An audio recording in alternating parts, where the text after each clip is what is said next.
ஸ்ரீமாத்ரே நமஹ.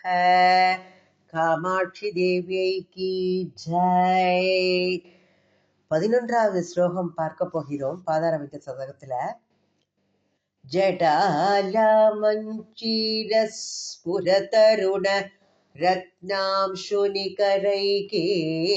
நிஷீதந்தி மத்யே न करुषि झरीकाङ्कपयस्सां जगत्राणं कर्तुं मम जननि कामाक्षि नियतं तपश्चर्यां तत्ते तव चरणपादोजयुगली जडालामञ्जीरस्फुरतरुण रत्नांशुनिकरैः निशीतन्ते मध्ये न करुषि झरी काङ्कपयसां जगत्राणं कर्तुं मम जननि कामाक्षि नियतं तपश्चर्यां धत्ते तव चरणपादोजयुगली.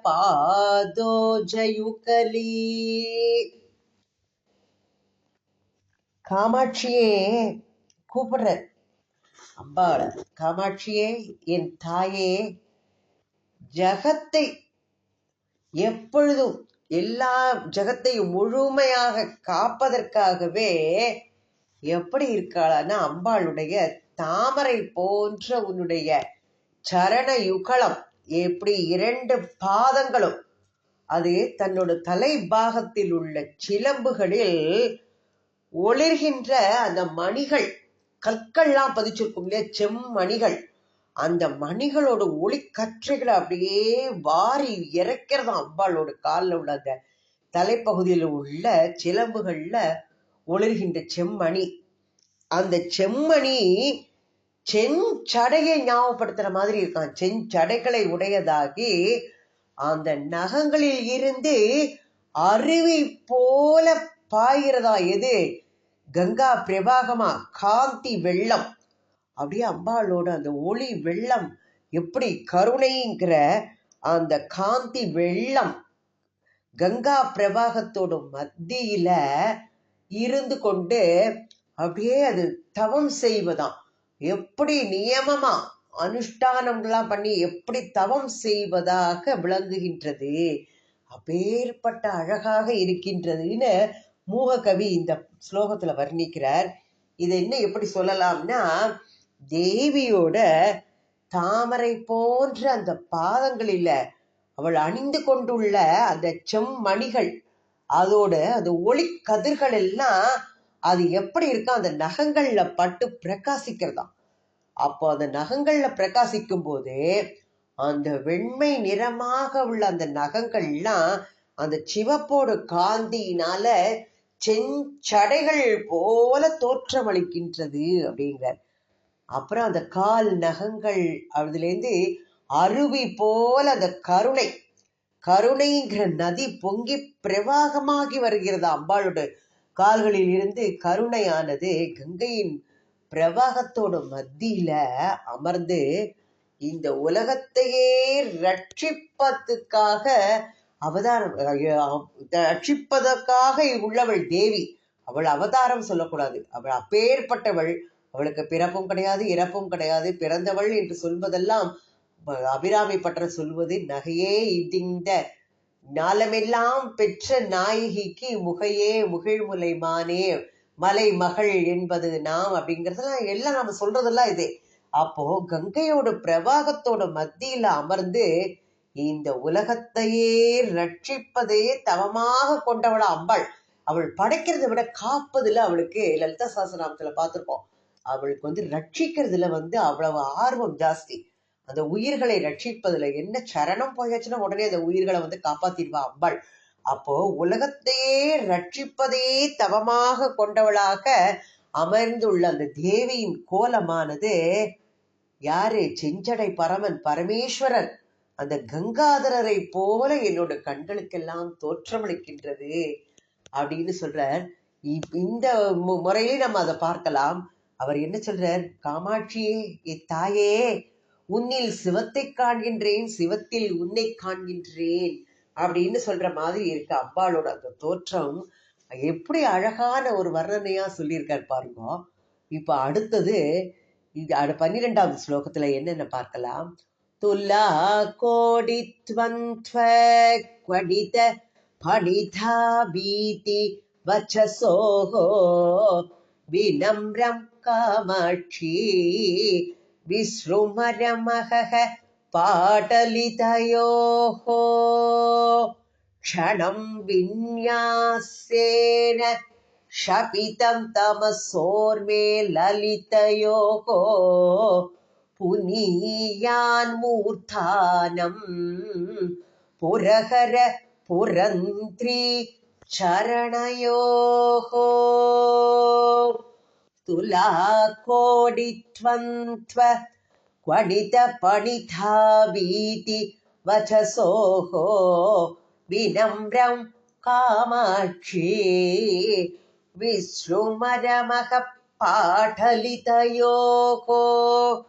க்ஷணம் விந்யாசேன ஷபித தமசோர்மே லலிதயோகோ புனியான் மூர்த்தானம் புரஹர புரந்த்ரி சரணயோகோ. திரிபுர சம்ஹாரம் செய்த பரமசிவனுடைய பத்தினி காமாட்சி. அம்பாளை சொல்றார், திரிபுர சம்ஹாரம் செய்தவளுடைய பத்தினி திரிபுராந்தகரான பரமசிவனின் தேவியான காமாட்சி தன்னுடைய 2 நூபுரங்களின் ஒலிகளால் என்ன பண்றாளாம்? அபய வாக்குகளை தருபவையாக இருக்கின்றதாம். அம்பாள் நடக்கும் போது அந்த நூபுரங்களோட ஒலி கல் கல் எழுப்புறது இல்லையா, அது எப்படி இருக்கம்னா அபய வாக்குகளை தருபவையாக இருக்கின்றதாம். ஒளி பறந்து சிவந்தவையாக. அம்பாளோட வர்ணமே அருண வர்ணம், சிவந்த நிறம் தான் சொல்றார். அப்படியே ஒளி பறந்து சிவந்தையாகவும் எப்படி இருக்காம்? தமோ குணத்தை, இருளை நீக்குபவையாகவும் இன்னும் மேன்மையும் அழகும் உடையவையாகவும் விளங்குகின்றது.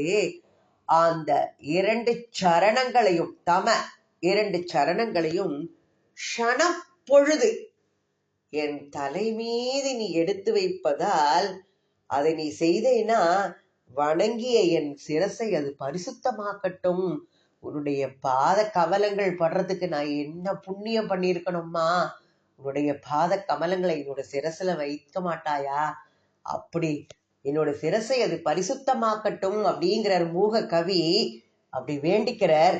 அந்த மூக கவியோட இது திரிபுர சம்ஹாரம் செய்த பரமசிவனின் பத்தினியான காமாட்சி தேவி தன்னுடைய திருப்பாதங்கள்ல அணிந்து கொண்டிருக்கின்ற அந்த 2 நூபுரங்களோட ஒலி எப்படி இருக்காம்னா, நம்மை ரட்சிக்கிறேன் அப்படிங்கிறது, என்னை சரணடைந்தால் உன்னை ரட்சிக்கிறேன்னு அம்பாளோட அந்த நூபுரங்களோட ஒலி அபய வாக்கு தருவது போலவும், அந்த பாதங்களிலிருந்து தோன்றும் ஒளி எப்படி இருக்காம்? இருளை நீக்குகிறது. இருளைனா என்னது? நம்மளோட மனசுல அஜ்ஞானம்ங்கிற இருள் மூடி இருக்கு.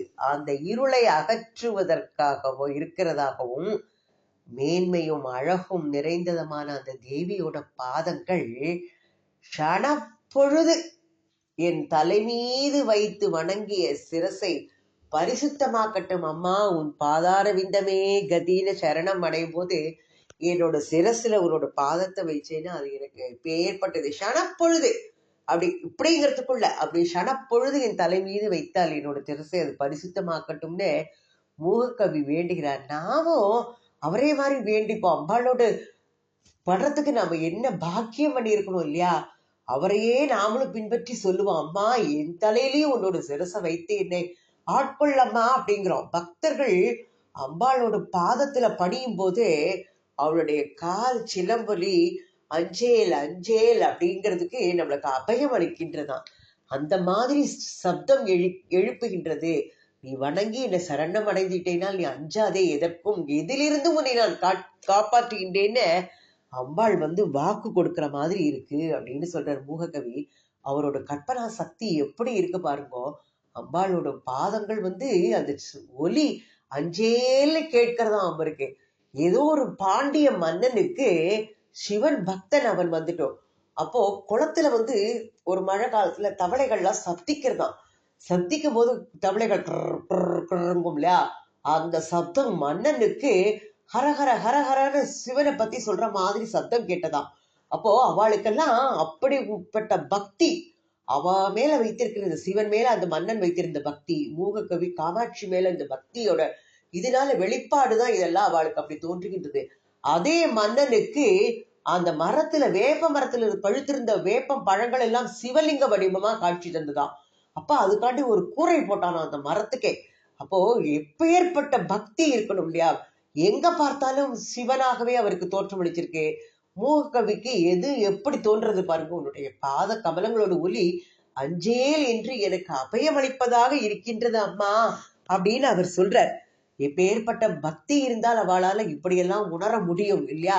அதனாலதான் அவரை நாமும் பின்பற்றி அம்மாவோட மனச கொஞ்சம், அம்மா உன்னோட பாதார விந்தங்கள்ல நான் சரணார விந்தங்கள்ல நான் கெட்டியா பிடிச்சுக்கிறேம்மா, உன்னுடைய பாதமே துணை எனக்கு, என் பாதமே கதி அப்படிங்கிற. பாதமே கதி அம்மா நின் பாதமே கதி அம்மா அப்படின்னு நம்மளோட பாதங்களை சரணார விந்தத்தை கெட்டியா பிடிச்சிட்டு கொஞ்சம் நம்மளோட சிரசுலயும் அவள் காலை வைக்கட்டுமே, நம்ம அதுக்கு பாக்கியம் பண்ணியிருந்தா நம்மளுக்கும் கிடைக்கட்டும் அந்த பாக்கியம் அப்படிங்கிறார்.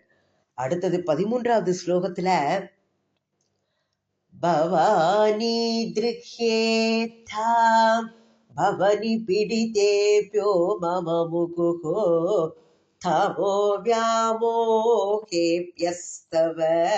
ஜனனி காமாட்சி சரணோ யயோல்லாட்சா பிந்து ஸ்முரண தரணார்தூர்ஜடி ஜட்டா குட்டீரா ஷோணாங்கம் வஹதி வபுரேணாங்ககலிகா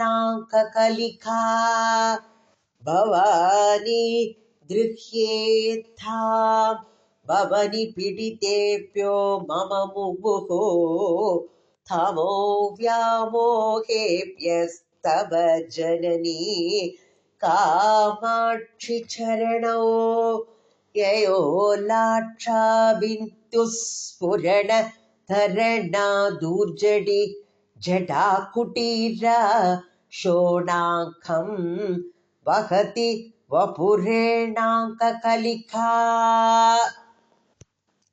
பவானி பவானின்னு சொல்றார். அம்பாள் பவானி. ஆதிசங்கரர் 21 சௌந்தர்யில சொல்ற பவானி தொம்தாசே அப்படின்னு.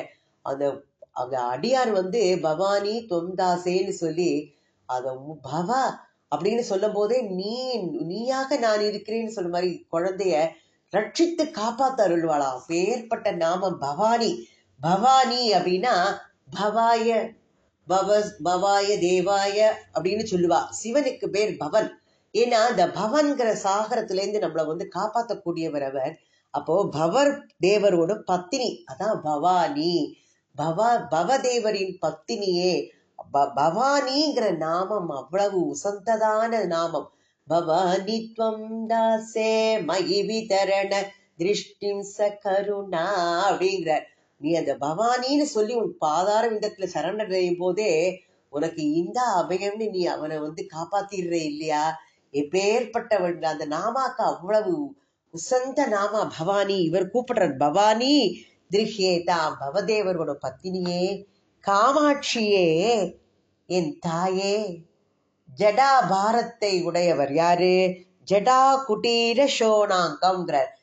அப்போ ஜடாபாரத்தை உடைய பரமசிவனுடைய சடை அப்படிங்கிற குடிசையில வாழ்கின்றவனான மான் போன்ற, எப்படி சொல்ற, பகவானுடைய கேசத்தை எப்படி ஜடாபாரம் அப்படிங்கிற சடையாகிய குடிசைங்கிற அதுல யார் இருக்கா? சந்திரனை சொல்றாரு. அது எப்படி இருக்காருன்னா அந்த மான் போன்ற கரிய மறுவை உடையவர்.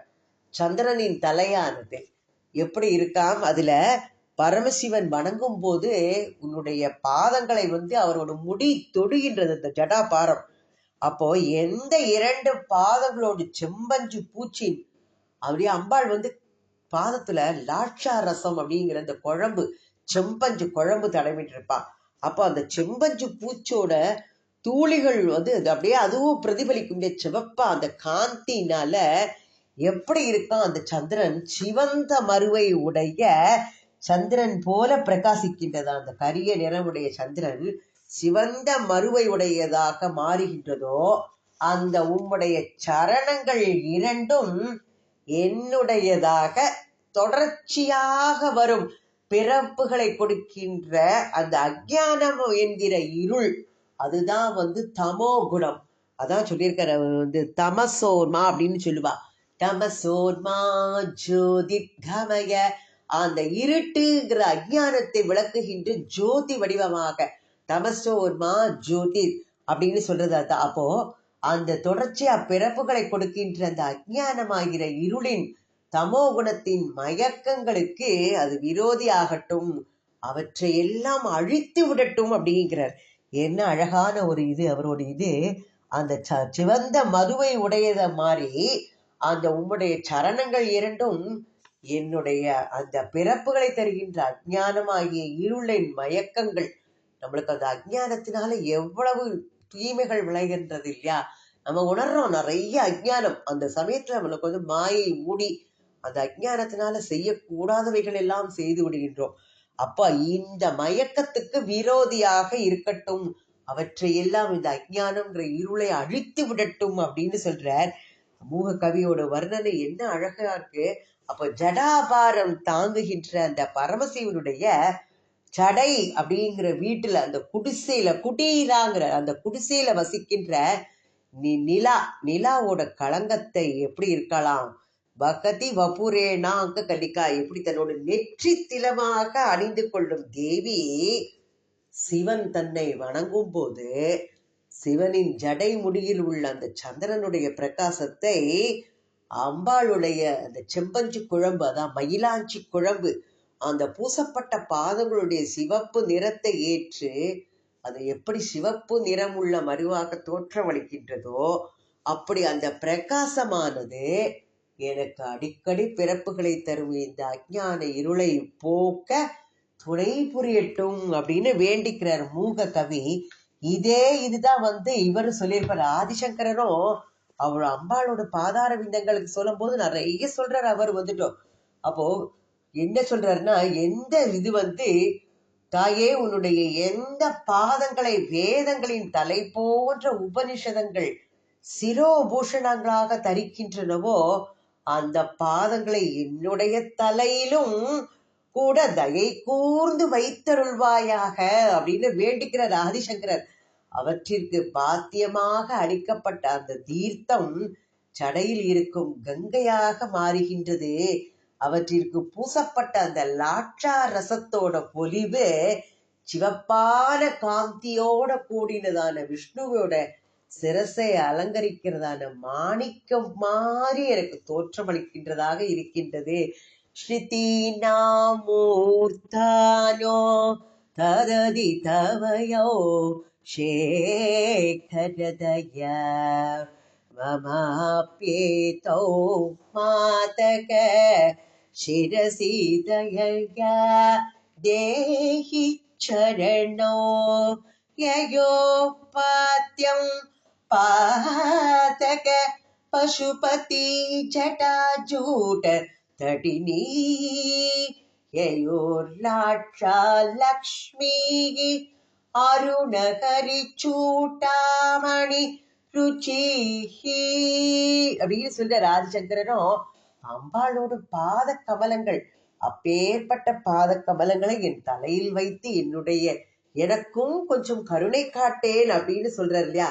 அதே தான் அவரும் சொல்றாரு. இந்த க்ஷணப்பொழுது தலையில வைக்கும் போது அதுல உள்ள அந்த தீர்த்தம் எப்படி இருக்கு, அந்த லாட்சா ரசத்தோட அந்த பிரகாசங்களை ஏற்று அதுவும் சிவப்பு நிறமாக இருக்கின்றது. விஷ்ணுவினுடைய மணி மகுடத்தில் உள்ள மாணிக்க கற்கள் மாறி பிரகாசிக்கின்றது அப்படின்னு அவரு சொல்லியிருக்கார். இந்த 12ஆம் ஸ்லோகம் 13ஆம் ஸ்லோகத்துக்கும் சேர்த்து அவர் அந்த ஸ்லோகத்துல அழகா சொல்லிட்டார். அடுத்தது 14வது ஸ்லோகம் பார்க்கலாம். பவித்ரீகுர்யுர்நக பததலபுவ பாடலருச்சக பராகாஸ்தே பாவ பிரச்சமன துரீணா பரசிவே கணம் லப்தும் ஏஷாம் நிஜசிரசி காமாட்சி விவசா வஸ்வலந்தோ வியாதன்னு வந்தியகம் அகமிகாம் வாசவமுகாக. அழகா சொல்ற காமாட்சி திரிபுர சுந்தரி அந்த பரம மங்களமூர்த்தி பவித்ரீகுர்யுர்நக பததலபுவ பாடலருச்சக பராகாஸ்தே பாவ பிரசமன துரீணா பரசிவே கணம் லப்தும் ஏஷாம் நிஜசிரசி காமாட்சி விவசா வலந்தோ வியாதன்னு வந்தியம் அகமகமிகாம் வாசவ முகாஹ. தேவி காமாட்சி பரம மங்கள மூர்த்தி ஸ்வரூபம். பரசிவை பரசிவையே ஜாயே பரசிவையே அப்படின்பார். அந்த பரம மங்கள மூர்த்தி காமாட்சியே. விஷ்ணு முதலியவர்கள் எல்லாம் எந்த மகரந்த துளிகள்ல ஒரு அணுவளவையாவது தங்களோட சிரசுல பெறுவதற்காக தங்களை முற்றும் மறந்தவர்களாகி உன்னே சூழ்ந்து கொண்டு நான் நான் நான் நான் முதல்ல போய் பார்ப்பேன், அம்பளை நான் பார்ப்பேன்னு முந்துகின்றார்களோ அந்த பாவங்களை எல்லாம் போக்கும் திறமை வாய்ந்த சிவந்த ஒளி உடைய உம்முடைய பாத கமலங்களிலே பிறந்தவைகளான அந்த மகரந்த துளிகள் நம்மை பரிசுத்தர்கள் ஆக்கட்டும் அப்படின்னு சொல்றார். தேவி காமாட்சி திரிபுர சுந்தரி. அவளுடைய பாத தூளியான அந்த மகரந்த துகள்கள்ல ஒரு துகளாவது நம்முடைய சிரசுல படாதா அப்படின்னு யாரு? இந்திரன், மற்ற நிறைய தேவர்கள் எல்லாம் தங்களையே மறந்து முற்றும் மறந்து தேவியே சூழ்ந்து கொண்டு அவளுடைய பார்வை கடாட்சம் அவளோட ஆசையை பெறுவதற்காக அப்படியே முந்தி நான் முதல்லன்னு போறாளாம். அப்பேற்பட்ட சிவந்து ஒளி பொருந்திய நம்மளுடைய அவித்தியைகள் எல்லாம் அகற்றுவதில் பெரும் பங்கு வகிக்கிறது. அதுதான் முன்னணி. அந்த சிந்தாமணி குவியலாக இருக்கின்றதாம். அப்பேற்பட்ட பாதங்கள் எப்படி பிறவி பிணியை அகற்றுவதாக விளங்குகின்ற அந்த தேவியினுடைய பாதங்கள், அதோட மகரந்த துகள்கள் என்னையும் பரிசுத்தமாக்கட்டும் புனிதமாக்கட்டும்னு மூவர் வேண்டிக்கிறார். ஏற்கனவே என்ன பண்ணிருப்பார், நம்ம சௌந்தரிய லகரியில நம்ம முதல்ல ஸ்லோகத்துல பார்க்கும்போது நம்ம பார்த்திருப்போம். இவாள்லாம் போய் அம்பாளோட பாதத்துல போய் இருந்துட்டோ அந்த மகரந்த துகள் அது இருக்கு இல்லையா, அதை எடுத்து பூசிக்கிறான்ட்டு சொல்லி நம்ம ஏற்கனவே இதுல பார்த்திருப்போம். என்ன பண்ணிருக்கான், அது தனியாம்சும் பாம்சும் தவ சரண பங்கே ருகபவம் விரிஞ்சி சஞ்சின்வன் விரசயதி லோகா நவிக்கலம் வகதீனம் சௌரிகி கதவ விஷகஸ்ரேன சிரசாம் ஹரசம்சுத்தீனம் பஜதி பசித்தோ தூளன வித்தியம். அந்த பிரம்மா அவனுடைய திருவடி தாமரைகளில் அந்த மிக நுட்பமான அந்த மகரந்த தூள் சொல்றார் இல்லையா, பாம்சும், அந்த தூளை சம்பாதித்து அதை எடுத்து வச்சு உலகங்களை எல்லாம் சிருஷ்டிக்கிறாராம். ஆதிசேஷன் யாரு? சிவ விஷ்ணு 1000 தலைகளால இந்த உலக வடிவமான இந்த பாத தூளியை எப்படியோ தாங்குகின்றாராம். ருத்ரன் இதை நன்றாக பொடியாக்கி தன்னுடைய விபூதி பூசிக்கொள்ளும் முறையை அனுஷ்டிக்கிறார் அப்படின்னு சொல்றார். 2வது ஸ்லோகத்திலேயே ஆதிசங்கர் இதை எடுத்து சொல்லியிருக்கார் இந்த ஸ்லோகத்தை பத்தி. அப்ப அம்பாளோட பாதார விந்தத்துல உள்ள அந்த மகரந்த தூளோட பெருமை எப்படி சொல்றாரு பாருங்கோ. அடுத்தது 15வது ஸ்லோகத்துல மூகர் என்ன சொல்றார் பார்க்கலாம். பலாகாமாலாபிர் நகருச்சிமயி பரிவிருத்தே வினம்ரஸ்வர்ணாரி விகஜ கசகாலாம்புதகுலே ஸ்புரந்த காமாட்சி ஸ்புடதலித பந்தோக சுக்ருதக தடில்லே காயந்தே தவ சரண பாதோஜ கிரணாகா. फलार्कामालाभिर्नखरुचिमयीभिः परिवृते विनम्रस्वर्णारी विहसकचकालाम्पुतकुले स्फुरन्दः कामाक्षि स्फुटदलितबन्धूकसुकृतः तटिल्लेखायन्ते तव चरणपादोज किरणाक. அம்பாளோட தேவி காமாட்சியோட பாதங்கள் எப்படியெல்லாம் சொல்லப்படுறதுன்னு பாருங்க. அம்பாளோடது, காமாட்சியே உம்முடைய திருவடி தாமரைகளில் இருந்து வீசும் அந்த ஒளி கிரணங்கள் அப்படியே ஒளி வாரி இறைச்சிட்டு இருக்கு. அந்த காந்தி நகங்கள் எப்படி இருக்கும்? வெண்மையா இருக்கும். அந்த வெண்மையான அந்த ஒளிகள், நகங்களின் ஒளிகளாகிய அது கொக்குன்னு சொல்றாரு கவியோட. இது இதுல எப்படி சொல்றார்? அந்த கொக்குகளின் வரிசைகளாலே நாற்புறமும் சூழ பெற்றவை போன்று இருக்கு. உண்மை நமஸ்காரம் பண்ணுகின்ற அந்த தேவ மாதர்களோட விரிந்த கூந்தல்கள்லாம் அது அது படர்ந்த கார்மேகங்களாக இருக்கு. அந்த கார்மேகங்களுக்கு இடையில மின்னி பிரகாசமுடையவர்களாக விளங்குகின்றதா அந்த நகங்கள், கொக்குகளின் வரிசைகளாகிய நகங்கள். மலர்ந்து வெளிப்பட தோன்றும் இதழ்களை உடைய எப்படி இருக்கா? செம்பருத்த மலர்களை தன்னோட ஃப்ரெண்டு மித்திரன் நட்பாக கொண்ட மின்னல் கொடி போல எப்படி இருக்கா? மின்னல் கொடிகளாக விளங்குகின்றது. என்ன ஒரு கவித்துவம் வெளிப்படுறது! அவரோட ஊமையெல்லாம் என்ன அழகா இருக்கு! உம்முடைய திருவடி தாமரைகளில் இருந்து வீசும் ஒளி கிரணங்கள். அது சொல்றாரு எப்படி இருக்கான்னா, செம்பருத்தி பூவோட நட்பு கொண்டதாக இருக்க அம்பாளோட பாதங்கள்ல இருந்து வீசுகின்ற அந்த ஒளி கதிர்கள், உன்னுடைய பாதங்களோட ஒளிக்கதிர்கள் செம்பருத்தி பூவுடன் நட்பு கொண்டிருக்கு. அதனால அந்த நக ஒளி அப்படி வெண்மையான அந்த கொக்கு வரிசை, நக ஒளியாகிய கொக்கு வரிசை எப்படி இருக்கான்? தன்னை வணங்குகின்ற தேவ மாதர்களோட விரிந்த கூந்தல்கள்ங்கிற கார்மேக குவியல்ல பளீரென ஒளிர்கின்ற மின்னல் கோடு மாதிரி தேவியரோட திருவடி தாமரைகள் அப்படி ஒளி வீசும் ஒளி கிரணங்கள். அப்போ தேவியோட திருவடி தாமரைகளை எதுக்கு சொல்லியிருக்கார்? அந்த ஒளி கிரணங்கள், வீசுகின்ற ஒளி கிரணங்களுக்கும் நகங்களோட வெண்மையான ஒளியை கொக்குகளோட வரிசைகளுக்கும் தேவியோட பாதார விந்தங்களை பணிகின்ற அந்த நமஸ்காரம் செய்கின்ற அந்த வேத மாதர்களுடைய விரிந்த கருங்கூந்தல கார்மேகங்களுக்கும் ஒப்பிட்டு கவி வர்ணனை பண்ணியிருக்காரு. இந்த இடத்துல அவரோட வர்ணனை என்ன அழகா இருக்கு! அம்பாளை நாமளும் அவளோட பாதார விந்தத்துல நாமளும் சரண் புகுவோம். ஓம் ஸ்ரீ மாத்ரே நமக. ஓம் ஸ்ரீ ஆதிபராசக்தி மாதா கி ஜெய்.